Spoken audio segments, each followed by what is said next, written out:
திராவிட பேச்சரங்க பார்வையாளர்களுக்கு வணக்கம். நான் உங்கள் புவனேஸ்வரி. உலகெங்கும் உள்ள கிறிஸ்தவர்கள் நேற்று கிறிஸ்துமஸ் விழாவை மிகவும் சிறப்பாக கொண்டாடி வருகிறார்கள். ஆனால் நல்லா தெரிஞ்சுக்கோங்க, உலகம் முழுசு இருக்கிற கிறிஸ்துமஸ் மக்கள். ஆனால் இந்தியாவில் மட்டும் ஒரு சில மாநிலங்கள்ல கிறிஸ்துமஸ் கொண்டாடக்கூடாது, கிறிஸ்துமஸ் கொண்டாடிய அந்த பகுதிகளை அடிச்சு உடைச்சி நொறுக்குறாங்க. அது குறிப்பிட்ட மாநிலங்கள் என்ன மாநிலங்கள்னாக்க பிஜேபி ஆளக்கூடிய மாநிலங்கள். மேற்கு வங்கத்துல அங்க ஒரு மாற்றுத்திறனாளி பெண், அந்த பெண் அங்க கிறிஸ்துமஸ் கொண்டாடிட்டு இருக்காங்க. அந்த பொண்ணு அங்க காவல்துறையும் இருக்கு, அது காட்டுறேன் பாருங்க. காவல்துறையும் இருக்கு, காவல்துறை முன்னிலையிலேயே அந்த பொண்ணை அடிச்சு துன்புறுத்துறாங்க.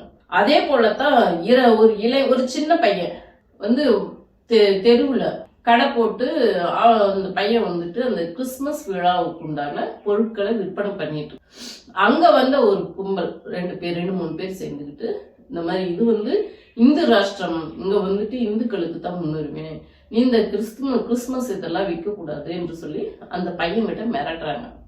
மிரட்டும் போது எங்க ஆதார் கார்டு எடு பார்க்கலாம் என்று சொல்லி செக் பண்றாங்க. செக் பண்ணோன்னா அந்த பையன் இந்து பையனாயிட்டான். ஒரு இந்துவா கிறிஸ்துமஸ் பொருட்களை விற்கிறான். உடனே இந்துன்னு சொன்ன உடனே அந்த ஆதார் கார்டை பார்த்தோன்னே, சரி இந்தா நீ முதல்ல இடத்த காலி பண்ணி இருக்கக்கூடாது, ஒருவேளை கிறிஸ்டினா இருந்தாக்கா அவங்க அடிச்சு நொறுக்கி இருப்பாங்க, இங்கெல்லாம் இதெல்லாம் விற்க கூடாது கிளம்புன்னு சொல்லிட்டு துரத்துறாங்க. அதே போலத்தான் கேரளாவில் ஒரு ஸ்கூல்ல, கேரளாவில் கம்யூனிஸ்ட் ஆட்சி நடக்குது, எல்லாத்துக்கும் தெரியும். பினராயி விஜயன் தான் முதல்வர்.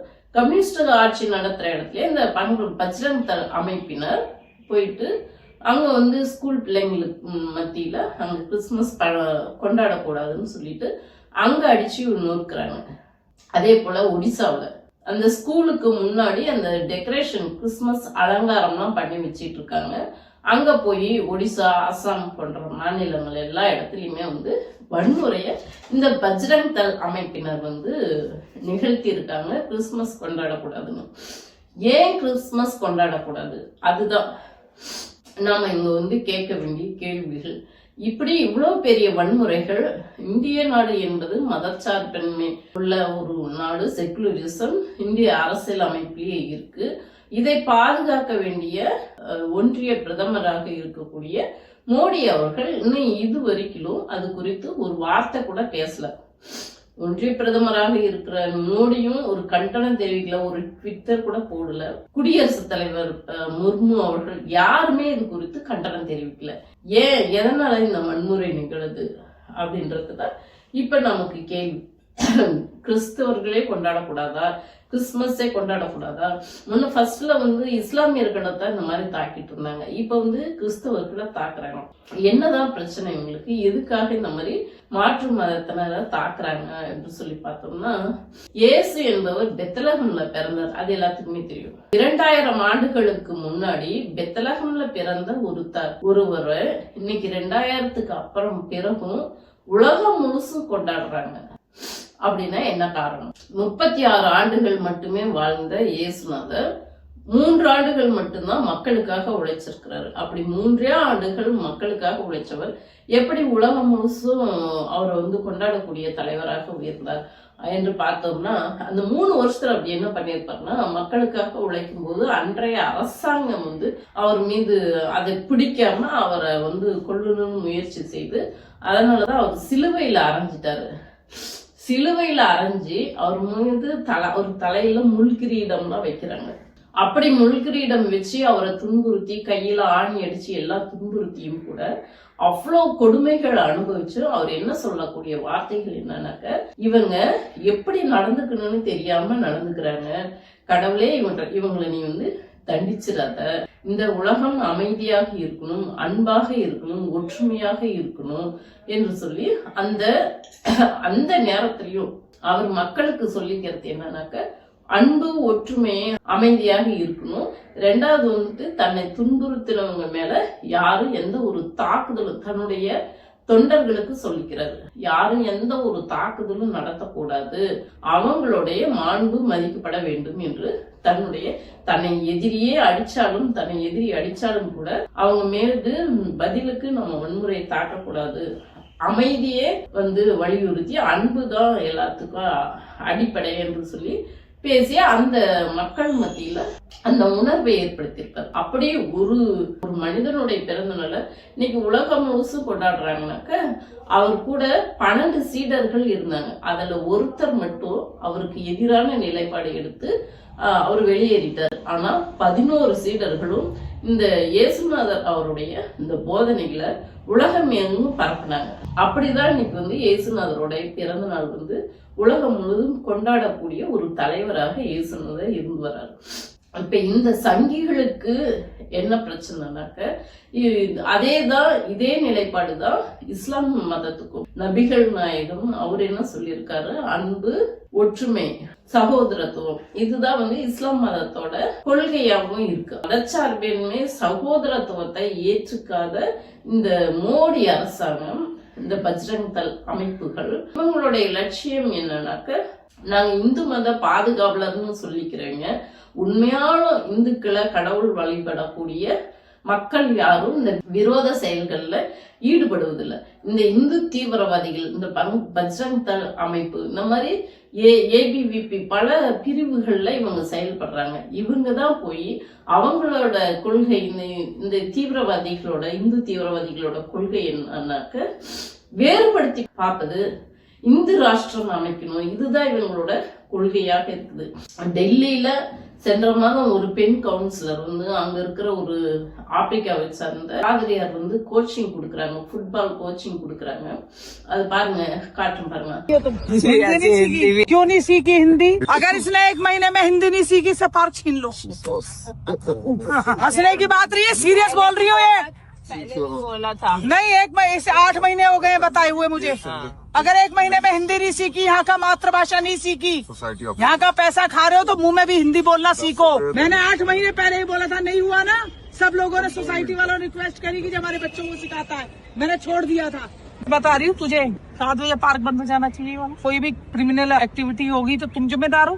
कौन है जिम्मेदार दोनों में से? அந்த பெண் நீங்க என்ன இங்க எங்க இருந்து கோச்சிங் கொடுத்துட்டு இருக்கீங்க? இங்க இருக்கணும்னாக்க ஹிந்தி தெரிஞ்சிருக்கணும். ஹிந்தி தெரிஞ்சவங்க மட்டும்தான் இங்க அந்த மாதிரி வேலையெல்லாம் செய்யணும். ஹிந்தி தெரியாதீங்க, இதெல்லாம் பண்ணக்கூடாதுன்னு சொல்லிட்டு அவங்க மிரட்டுறாங்க. மிரட்டி அதை நியாயப்படுத்தி இன்னொரு வீடியோ போட்டு விடுறாங்க. அங்கேயும் பிஜேபி தான் ஆண்டுகிட்டு இருக்கு. இப்படி ஒன்னும் மதத்தால வேறுபடுத்துறது, இன்னொன்னு மொழியால வேறுபடுத்துறது, இது ஒரே வேலையை மட்டும்தான் செஞ்சிட்டு இருக்காங்க. இதுக்கெல்லாம் காரணம் என்னன்னாக்க இதுதான், இந்த இஸ்லாம் கிறிஸ்தவ மதங்கள் சகோதரத்துவத்தை வலியுறுத்துது.